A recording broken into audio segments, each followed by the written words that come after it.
आज के मुख्य समाचार। मुंबई पुलिस ने मादक पदार्थ के तस्कर अजमल तोतला को गिरफ्तार किया।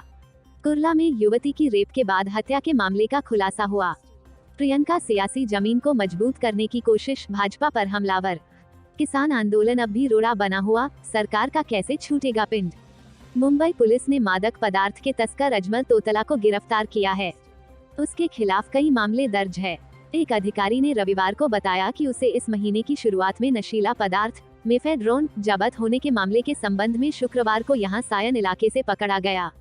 गौरतलब है कि महाराष्ट्र के मंत्री नवाब मलिक ने हाल में एक संवाददाता सम्मेलन के दौरान मादक पदार्थ के मामले में भी तोतला के नाम का जिक्र किया था।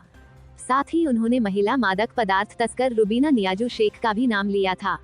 पुलिस ने 20 नवंबर को आरिफ नसीर शेख 39 और अतीक हामिद शेख उर्फ इतली 28 को गिरफ्तार किया था और उनके पास से 13 ग्राम मेफेड्रोन और 4.13 लाख रुपए नकद बरामद किए थे। दोनों धारावी इलाके के रहने वाले हैं। अधिकारी ने बताया कि पुलिस के दल ने उसी दिन माहिम इलाके में एक इमारत के पास एक एसयूवी को फुटपाथ पर खड़े देखा था, जिसमें करीब 4 लोग सवार थे। जब उन लोगों ने भागना शुरू किया तो पुलिस ने उनमें से 2 को पकड़ लिया था। बाद में पुलिस ने मादक पदार्थ, नकदी, एक महंगा मोबाइल फोन और उनकी कार जब्त की थी। उन्होंने बताया कि पुलिस इस मामले के संबंध में तोतला की तलाश कर रही है और शुक्रवार को उसे पकड़ लिया गया। मुंबई के कुर्ला में युवती की रेप के बाद हत्या के मामले का खुलासा करते हुए पुलिस ने 2 आरोपियों को गिरफ्तार कर लिया है। आरोपियों से पूछताछ के बाद पुलिस ने बताया कि युवती की बेरहमी से हत्या की गई है। आरोपियों ने पीड़िता के शरीर पर चाकुओं से 26 बार हमला किया था। वारदात को अंजाम देते वक्त आरोपियों ने हथौड़े से युवती का सिर फोड़ दिया था। इससे युवती की एक आंख भी बाहर निकल गई थी। पुलिस ने इस मामले में आरोपी रिजवान शेख और उसके दोस्त फैजल शेख को गिरफ्तार किया है। पुलिस के मुताबिक आरोपी पीड़िता को उसके घर से वारदात वाली जगह लेकर गया था, जहां पहले से उसका दोस्त इंतजार कर रहा था। खाली इमारत में पहुंचने के बाद आरोपी ने युवती पर चाकुओं से लगातार 26 बार हमला किया।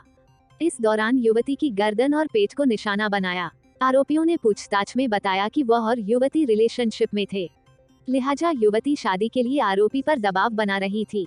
लेकिन आरोपी युवती से शादी नहीं करना चाहता था, वो उससे पीछा छुटाना चाह रहा था। इसलिए उसने अपने एक दोस्त के साथ मिलकर युवती की हत्या की साजिश रची थी।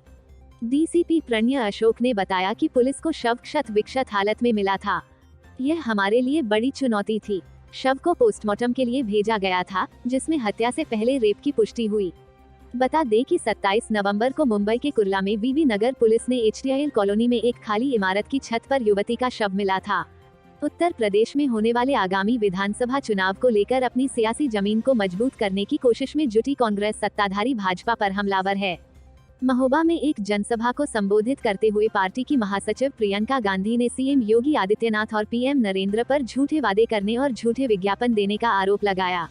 इसी क्रम में महोबा पहुंची प्रियंका ने समाजवादी पार्टी, बसपा और भाजपा पर जमकर निशाना साधा। साथ ही उन्होंने कहा कि इन पार्टियों ने प्रदेश को लूटा है।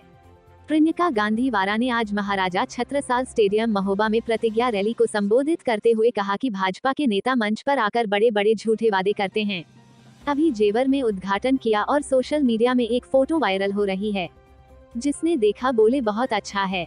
बिजली बिल माफ करने का किया ऐलान। प्रियंका गांधी ने कहा कि बुंदेलखंड में खाद की वजह से किसानों की मौत हुई। मैं वहां पहुंची तो मुझे बुंदेलखंड के लोगों के लिए बहुत दुख हुआ। हमारी सरकार आएगी तो किसानों का पूरा कर्जा माफ किया जाएगा। हमारी सरकार आएगी तो 2500 में धान खरीदेंगे। कोरोना के समय बिजली बिल भरने वालों का बकाया माफ किया जाएगा। प्रियंका गांधी ने आगे कहा कि बुंदेलखंड में पर्यटन के अपार संभावनाएं हैं। भाजपा के विधायक पर्यटन के नाम पर अवैध कब्जा कर रहे हैं, गौशालाओं के नाम पर कब्जा कर रहे हैं। यहाँ के संसाधनों पर पहला अधिकार आपका है। हमारी सरकार आएगी तो आशा बहुओं और आंगनवाड़ी कार्यकर्ताओं का मानदेय 10,000 होगा। विधवा पेंशन 1,000 होगी। वीरांगना झलकारी बाई के नाम पर महिलाओं के नाम पर हर जिले में दक्षता विद्यालय होगा। उन्होंने आगे कहा कि हम लोगों ने तय किया है कि बुंदेलखंड के लिए एक विकास बोर्ड होना चाहिए, ताकि आपकी समस्याओं का यही से निदान हो सके। बुंदेलखंड की कमान बुंदेलखंड के ही लोगों के हाथों में हो। हम चाहते हैं कि प्रदेश में आपके लिए काम करने वाली सरकार आए। हमारी बहनें चाहें तो ये प्रदेश बदल जाएगा। इसके लिए आपको अपनी शक्ति को पहचानना पड़ेगा।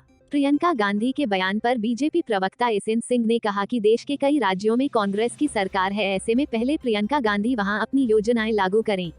जो जानता है कि वह इस प्रदेश में सत्ता से 100 कोस दूर है तो यहाँ पर कोई भी ख्याली पुलाव बना सकता है। किसान आंदोलन अब भी रोड़ा बना हुआ है। सोमवार 29 नवंबर से संसद का शीतकालीन सत्र विधिवत आरंभ हो जाएगा। सरकार पहले दिन ही तीनों कृषि कानूनों को वापस लेने की संसदीय प्रक्रिया शुरू कर देगी, लेकिन कृषि एवं किसान कल्याण मंत्रालय के अधिकारियों, कृषि मंत्री नरेंद्र सिंह तोमर के सचिवालय के सदस्यों को नहीं पता कि किसानों की समस्या से सरकार का पिंड कैसे छूटेगा। एक अधिकारी ने कहा कि शनिवार को कृषि मंत्री ने किसानों से अपील की है, देखिए आगे क्या होता है। कृषि मंत्री के सचिवालय के एक सदस्य का कहना है कि कानून के आने और रद्द होने से मंत्री की कोई बदनामी नहीं होगी। सबको पता है कि केंद्र में मोदी सरकार है, कौन सब कर रहा है। एक नेता की पीड़ा सुनिए, वो फरमाते हैं, 22 साल से राजनीति में हूँ, जन समस्या से जुड़े मुद्दे का समाधान करना आता है, लेकिन बहुत सी बातों पर चुप रहना बेहतर है। सूत्र का कहना है कि तीनों कृषि कानूनों को जब सरकार लेकर आ ही गई थी तो वापसी के होमवर्क के साथ 19 नवंबर को इन्हें रद्द करने की घोषणा होनी चाहिए थी। चलिए, जो हुआ सो हुआ, अब आगे का देखना है। सोमवार को संसद भवन में रहना है। यह समस्या केवल केंद्रीय मंत्री के राजनीतिक सचिवालय की नहीं है, भाजपा के नेताओं के भी इसको लेकर तरह तरह के तथ्य हैं। एक पूर्व केंद्रीय मंत्री कहते हैं कि यदि किसान प्रतिनिधियों से वार्ता की पहल करके इसे वापस लेने का प्रयास किया गया होता तो सब केंद्र सरकार के पक्ष में हो जाता। किसान भी राजमार्गों को खाली करके चले गए होते। अब तो किसान संगठनों के पास अपनी एक बात के बाद सरकार से दूसरी बात मनवाने का मौका मिल गया है। कृषि कानूनों पर अब भी राजनीति, हल भी राजनीतिक होगा। कांग्रेस नेता, कांग्रेस के एक पूर्व महासचिव कहते हैं कि तीनों कृषि कानूनों के संसद से पारित होने के दौरान इस पर राजनीति शुरू हुई और अभी तक जारी है। जो निर्णय तब लिए गए वह राजनीतिक थे, जो अब लिए जा रहे हैं वह भी राजनीतिक हैं। किसान आंदोलन भी राजनीतिक होता जा रहा है, इसलिए अब इसका समाधान भी किसी राजनीतिक तरीके से ही संभव है। फिलहाल कुछ नहीं कहा जा सकता। प्राप्त सूचना के अनुसार तीनों कृषि कानूनों की वापसी को लेकर पेश किए जाने वाले मसौदे के बाबत राज्यसभा में प्रतिपक्ष के नेता मल्लिकार्जुन खड़गे ने सोमवार 29 नवंबर को सुबह बैठक बुलाई है। इसमें विपक्षी दलों के नेता भी शामिल होंगे। कांग्रेस पार्टी विपक्षी दलों की एकजुटता के साथ केंद्र सरकार को उसी की भाषा में जवाब देने की रणनीति पर काम कर रही है। Bureau report, Mumbai.